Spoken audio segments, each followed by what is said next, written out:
Dalawa sa pinakasikat na credit card provider ay ang Banco de Oro or BDO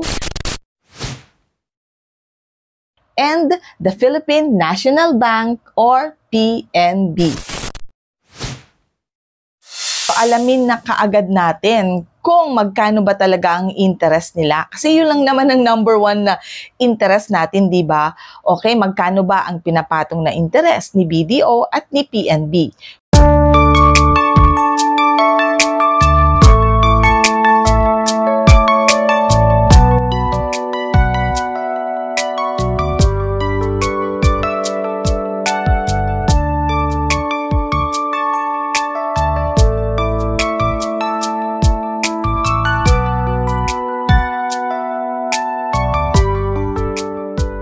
Alright, so hi everyone, Crisel Morales here. Welcome back dito sa ating YouTube channel.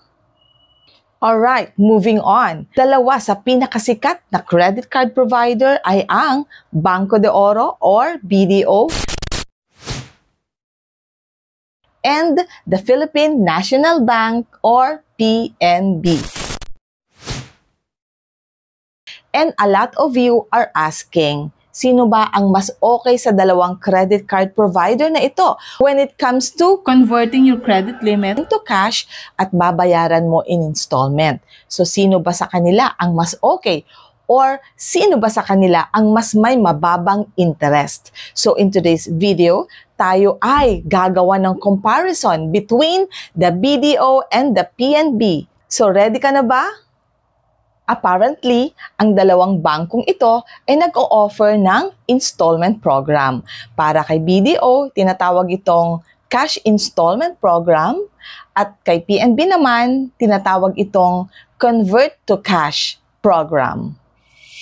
Alright, moving on. So, alamin na kaagad natin kung magkano ba talaga ang interest nila. Kasi yun lang naman ang number one na interest natin, di ba? Okay, magkano ba ang pinapatong na interest ni BDO at ni PNB? So, this time, unahin natin si Banco de Oro. Ang maganda ngayon kay BDO, meron silang special promo para sa mga BDO installment card holder. So, ang promo na to is running from November to January 31, 2025.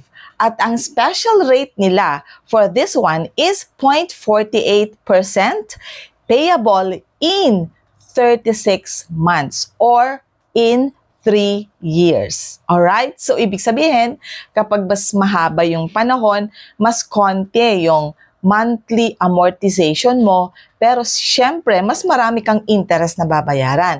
Pero kung okay naman sa'yo ang ganong arrangement, 36 months to pay, di i-grab mo yung opportunity because as what I've said a while ago, this promo will last until January 31, 2025. And emphasizing it, ito ay para sa mga BDO installment card holders. So, paano naman yung mga regular credit cards ni BDO? The same thing.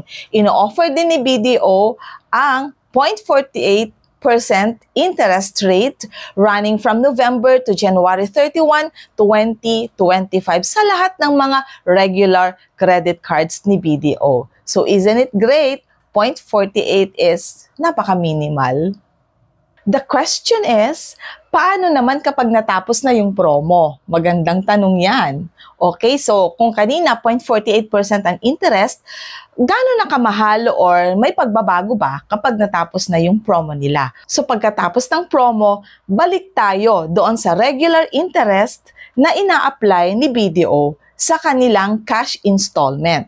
And I'm going to present to you according to terms kasi kung minsan nagbabago yung interest according to terms. So I'm going to give to you the interest rate from the 12 months term to 36 months.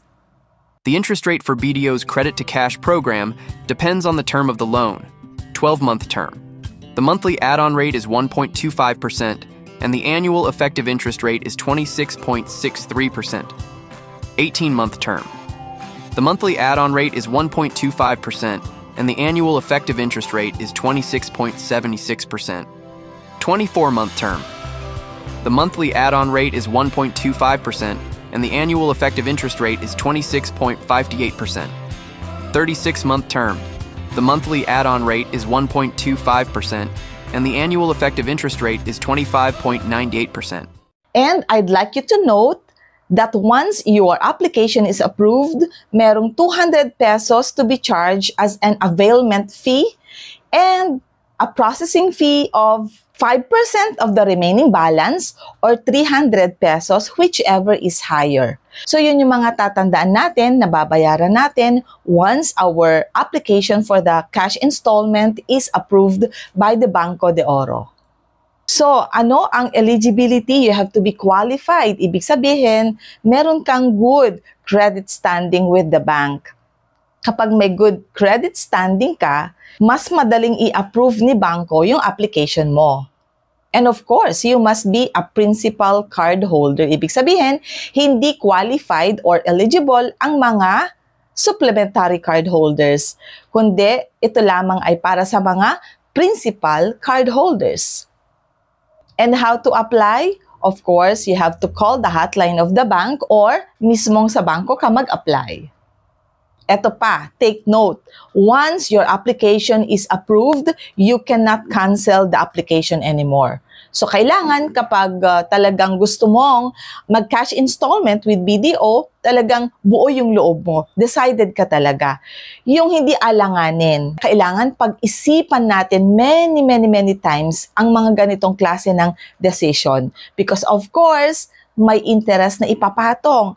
At monthly ang bayaran hanggang sa 36 months or depende kung ilang terms ang inapplyan mo. So, yun yung mga bagay na kailangan nating tandaan. And to know the status of your application, kailangan tayong tumawag kay Banco sa hotline nila or visit the bank. And once approved, i-release na nila yung cash and it will be deposited to your savings account with BDO or depende kung anong arrangement ang ginawa mo with them doon sa pag-release nila ng inutang mo. And once na-receive mo na yung cash, anong susunod mong gagawin? Pautangin mo ako. Joke lang. No, of course, mag-invest ka kung kailangan mong mag-invest or kung saan nakalaan talaga yung inutang mo, gamitin mo yon. At huwag mong gamitin doon sa hindi mo talaga plinano na paggamitan ng cash installment na yan. Kasi nga, di ba, sayang din naman kapag hindi mo talaga ito magamit sa tama. Alright? Para hindi tayo mawala at hindi tayo maloka. Baka magka-problema pa tayo. Instead of resolving yung mga issues or yung mga bagay na meron tayo sa buhay na gusto nating ma-resolve, hindi na-resolve. Kasi nga, baka yung pera, hindi mo siya ginamit sa tama. Instead of using it sa tama, pinan-shopping mo o nakakaloka yon. So, we have to be very responsible sa mga bagay na ganito. Gamitin natin ang tama ang ating mga inutang sa ating mga credit cards.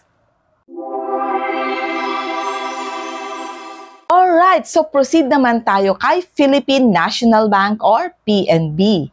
Magkano naman kaya ang interest rate ni PNB doon sa Convert to Cash installment program nila? Okay, let me start with giving you yung terms ni PNB. Okay, yung terms ni PNB starts from 3 months to 36 months. So, kung baga, meron silang shorter term na 3 months to pay. At ito naman, ang promo mechanics and eligibility ni PNB Convert to Cash installment program.